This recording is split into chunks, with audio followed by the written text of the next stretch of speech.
Jesus gave his disciples a confidential briefing on his second coming, which is recorded in Matthew 24. And in that briefing, he pointed out that there would come great tribulation, such as the world had not seen to that time nor ever would see again. In fact, he said, unless those days be shortened, there would no flesh be saved. It's interesting, the technology to make good that prediction didn't exist until our day. If you talked in these terms in the period of the Roman Empire, or if you talked in these terms, say, even in the time of the Civil War, the technology to wipe out the entire world just wasn't a realistic projection. And yet today, our technology has caught up to those prophecies.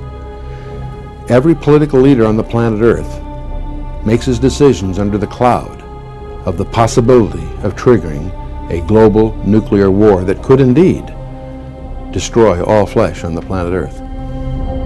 This is Zechariah 14:12, written 2,500 years ago by the prophet Zechariah. Quote, their flesh shall dissolve while they stand on their feet, their eyes shall dissolve in their sockets, and their tongues shall dissolve in their mouths, unquote.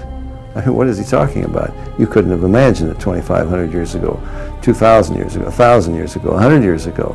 This has got to be nuclear weapons. This is exactly what nuclear weapons do. You know what's happening in the Middle East.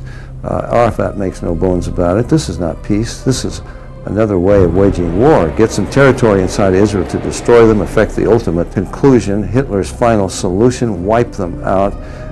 Daniel 8 verse 20 says of the Antichrist, through peace he will destroy many.